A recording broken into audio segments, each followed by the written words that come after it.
उत्तर प्रदेश में धर्मांतरण का धंधा किस कदर फला फूला है, इसका अंदाज आप इस बात से लगा लीजिए कि जांच के साथ ही पीड़ितों की संख्या लगातार बढ़ती जा रही है। अलग अलग शहरों से लोग अपना दुखड़ा रो रहे हैं कि कैसे उनकी बच्चियों के साथ धर्मांतरण वाला गुनाह किया गया है। हमारी ये रिपोर्ट देखिए, आपको अंदाजा होगा उत्तर प्रदेश में धर्मांतरण का खेल कितनी तेजी से खेला गया है।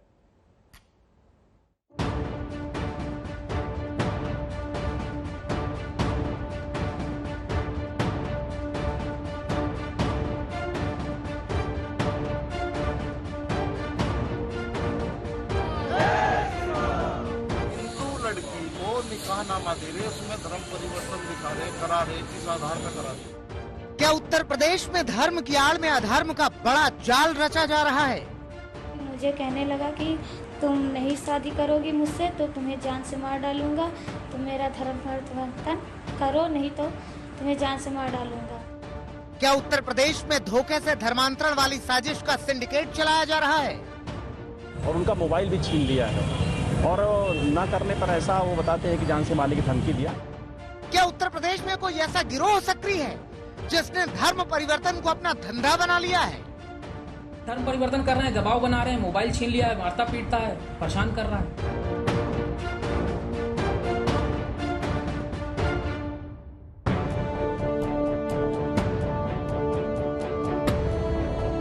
लोगों के जहन में कई ऐसे सवाल इन पीड़ितों का दर्द सुनकर उमड़ रहे हैं। ये वो पीड़ित हैं जिन्हें भरोसे के नाम पर अधर्म की दलदल में धकेल दिया गया और अब इनके पास खुद को बचाने की गुहार के अलावा और कोई रास्ता नहीं बचा है। सबसे चौंकाने वाली बात यह है कि उत्तर प्रदेश के एक दो नहीं कई शहरों से सिलसिलेवार तरीके से धोखे, दबाव और जालसाजी कर धर्म परिवर्तन के केस आ रहे हैं जो बेहद चिंताजनक हैं। प्रयागराज की इस लड़की की कहानी भी कुछ ऐसी ही है।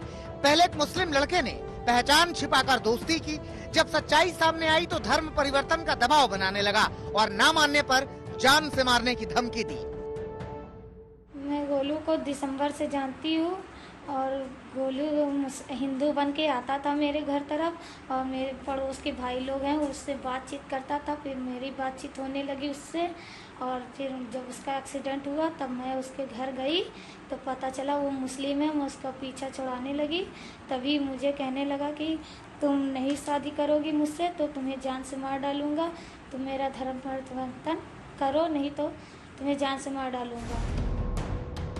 बाराबंकी के परिवार की कहानी तो और भी चौंकाने वाली है। खेत में काम करने वाले युवक ने अपना गलत नाम बताया और फिर परिवार की ही लड़की को लेकर फरार हो गया। तलाश हुई तो मालूम चला कि आरोपी ने लड़की का जबरन धर्म बदलवा कर उससे निकाह कर लिया है। इतना ही नहीं, आरोपी पहले भी 2 शादियां कर चुका है। ओके 5 साल का बच्चा है, पहली से नहीं था, उसकी केस कह चुका है और चौथा हमारा नहीं जाता है, 2-4 महीना रखा था उसके बाद बेटी को वापस लाने के लिए परिवार वालों ने जोर लगाया तो उन्हें जान से मारने की धमकी दी गई। पहला फुसलाए दिन धमकी जब दिन तो जो है लाने से इनकार हो गया। को धमकी दिया? वही कहीं गली घाट मार दो, चढ़ाई करके घर पर मार दे रहे, अगर जो बताए तो। बाराबंकी में धर्म परिवर्तन के मामले को लेकर सियासत गर्मा गई है। आरोपी की गिरफ्तारी के लिए हिंदूवादी संगठनों ने मोर्चा खोल दिया है।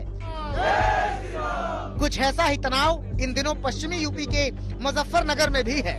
मई महीने में उस्मान नाम के शख्स ने धर्म बदलवा कर एक लड़की से शादी की, उससे 2 लाख रुपए भी लिए और इसके बाद जून में दूसरी लड़की से शादी कर ली। प्यार के जाल में फंसाकर धर्म परिवर्तन के साजिश का खुलासा हुआ तो हिंदू जागरण मंच के कार्यकर्ता कोतवाली में धरने पर बैठ गए। इस आधार पे हिंदू लड़की को निकाहनामा दे रहे, उसमें धर्म परिवर्तन दिखा रहे, करा रहे, किस आधार पर करा रहे, ये सब चीजें जांच का विषय थी।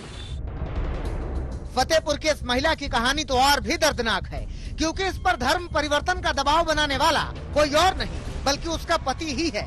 कुछ समय पहले महिला का पति अपने साथी के साथ हल्द्वानी गया था जहां उसने अपना धर्म बदल लिया और अब वो पूरे परिवार पर धर्म परिवर्तन का दबाव बना रहा है।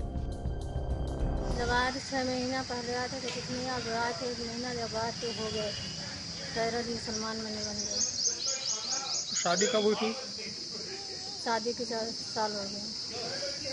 बच्चे भी हैं। उत्तर प्रदेश में जबरन धर्म परिवर्तन कराने वाले ऑल इंडिया गैंग के 2 सदस्यों की गिरफ्तारी के बाद प्रशासन पहले से अलर्ट पर है। इस बीच शहर शहर धर्म के नाम पर अधर्म वाले इन मामलों ने चिंता और भी बढ़ा दी है कि कहीं ये सभी केस किसी बड़े नेटवर्क की कड़ियां तो नहीं हैं। आज तक ब्यूरो।